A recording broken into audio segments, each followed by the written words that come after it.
پھر ایک سوال ہوا کہ سان فرانسسکو میں جو زلزلہ آیا ہے یہ بھی آپ کا نشان ہے، آپ کی باتوں سے لگتا ہے؟ تو اس پہ مسلموں نے فرمایا تھا کہ میں نے کبھی نہیں کہا کہ یہ تمام زلزلے جو سان فرانسسکو وغیرہ مقامات میں آئے ہیں یہ محض میری تکذیب کی وجہ سے آئے ہیں، کیونکہ بہت سارے اس وقت زمانے میں پیغام بھی نہیں پہنچا ہوگا بعض جگہوں پہ۔ فرمایا ہے کہ میں نے نہیں کہا کہ میری تکذیب کی وجہ سے آئے ہیں، کسی اور امر کا اس میں دخل نہیں، ہاں میں کہتا ہوں کہ میری تکذیب ان زلزلوں کے ظہور کا باعث ہوئی ہے۔ بات یہ ہے کہ خدا تعالیٰ کے تمام نبی اس بات پر متفق ہیں کہ عادت اللہ ہمیشہ سے اس طرح پر جاری ہے کہ جب دنیا ہر ایک قسم کے گناہ کرتی اور بہت سے گناہ ان کے جمع ہو جاتے ہیں تب اس زمانے میں خدا اپنی طرف سے کسی کو مبعوث فرماتا ہے، اور کوئی حصہ دنیا کا اس کی تکذیب کرتا ہے، تب اس کا مبعوث ہونا دوسرے شریر لوگوں کی سزا دینے کے لیے بھی جو پہلے مجرم ہو چکے ہیں ایک محرک ہو جاتا ہے، اور جو شخص اپنے گزشتہ گناہوں کی سزا پاتا ہے اس کے لیے اس بات کا علم ضروری نہیں کہ اس زمانے میں خدا کی طرف سے کوئی نبی یا رسول بھی موجود ہے، جیسا کہ اللہ تعالیٰ فرماتا ہے وَمَا كُنَّا مُعَذِّبِينَ حَتَّىٰ نَبْعَثَ رَسُولًا، کہ ہم کسی قوم پر ہرگز عذاب نہیں بھیجتے جب تک ان کی طرف کوئی رسول نہ بھیج دیں۔ تو یہ علماء جو بحث کر رہے ہیں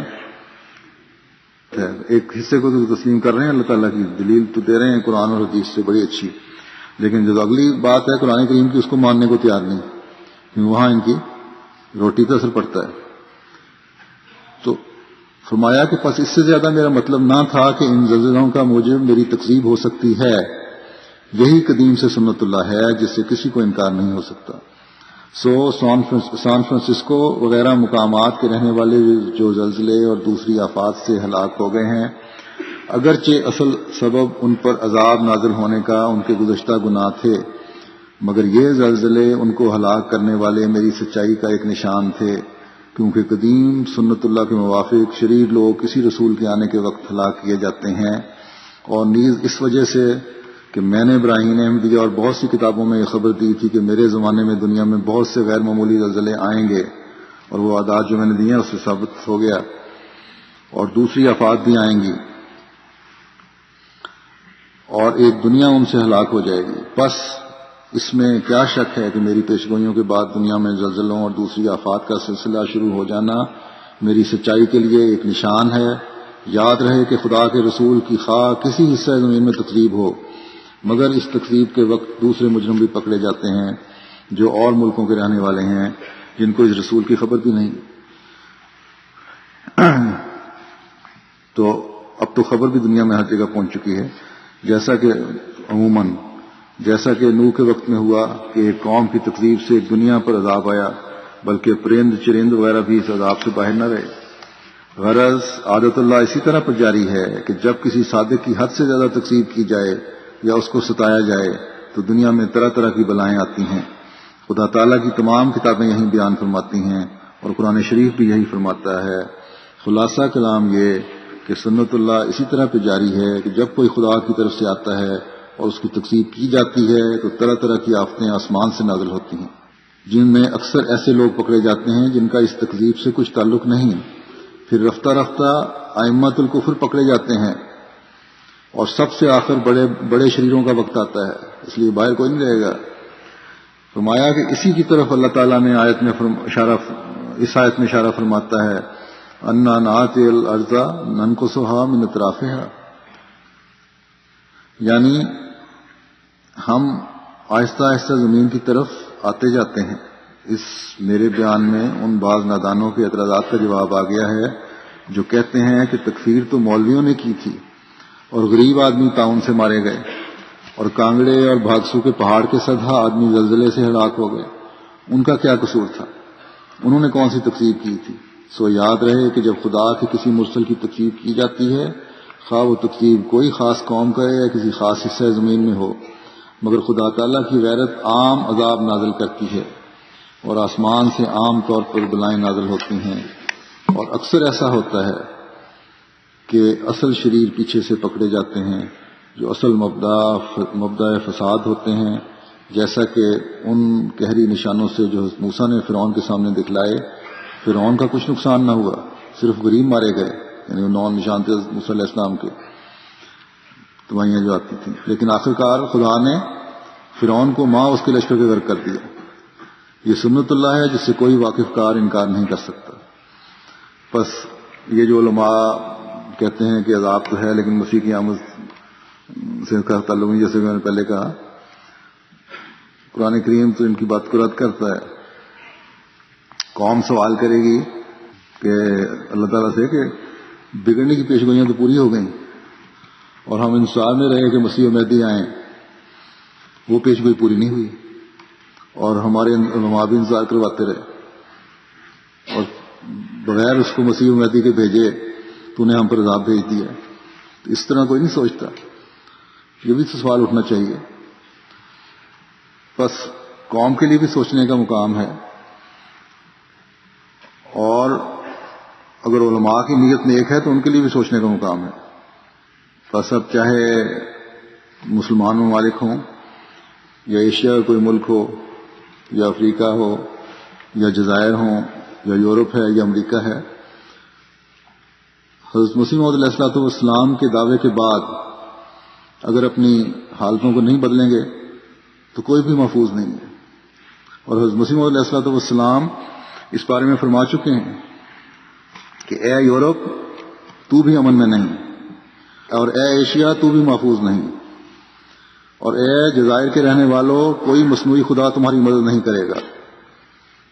میں شہروں کو گرتے دیکھتا ہوں اور آبادیوں کو ویران پاتا ہوں۔ وہ واحد و یگانہ ایک مدت تک خاموش رہا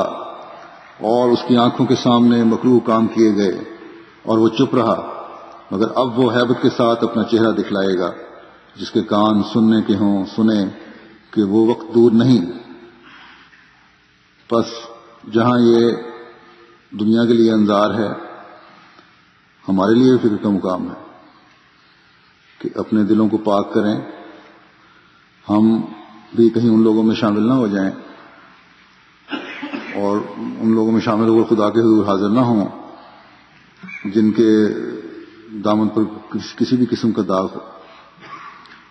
اور جیسا کہ میں نے پہلے بھی کہا تھا، یہ بھی ذمہ داری ہے ہماری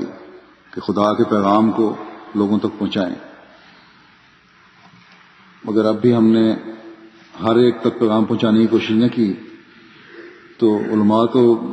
یا دوسرے لوگ تو مذہب سے پرے ہٹ رہے ہیں، یا علماء بگاڑ رہے ہیں، یا لیڈر بگاڑ رہے ہیں، انسانیت کے ساتھ ان کو کوئی ہمدردی نہیں۔ لیکن ہمارے بھی جو انسانیت کے ساتھ محبت اور ہمدردی کا دعویٰ ہے، یہ صرف زمانی دعویٰ ہوگا پھر۔ بس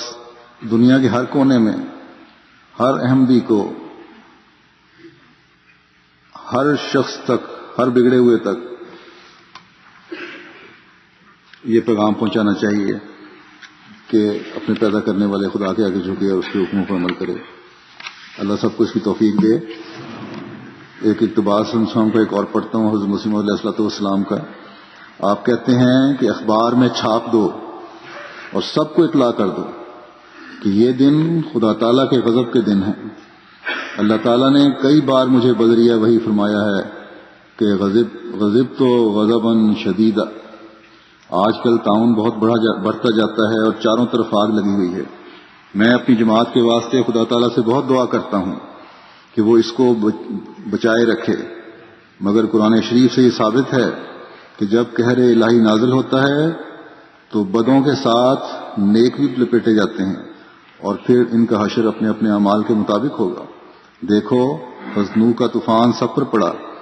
اور ظاہر ہے کہ ہر ایک مرد، عورت اور بچے کو اس سے پورے طور پر خبر نہ تھی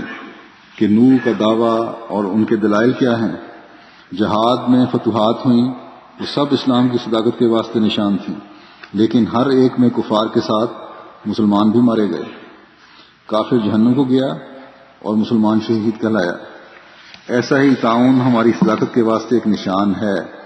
اور ممکن ہے کہ اس میں ہماری جماعت کے بعض آدمی بھی شہید ہوں۔ ہم خدا تعالیٰ کے حضور دعا میں بہت مصروف ہیں کہ وہ ان میں اور غیروں میں تمیز قائم رکھے، لیکن جماعت کے آدمیوں کو یاد رکھنا چاہیے کہ صرف ہاتھ پر ہاتھ رکھنے سے کچھ نہیں بنتا۔ جب تک کہ ہماری تعلیم پر عمل نہ کیا جاوے، سب سے اول حقوق اللہ کو ادا کرو، اپنے نفس کو جذبات سے پاک رکھو، اس کے بعد حقوق عباد کو ادا کرو اور اعمال صالحہ کو پورا کرو، خدا تعالیٰ پر سچا ایمان لاؤ اور تضرع کے ساتھ خدا تعالیٰ کے حضور میں دعا کرتے رہو، اور کوئی دن ایسا نہ ہو جس دن تم نے خدا تعالیٰ کے حضور رو کر دعا نہ کی ہو۔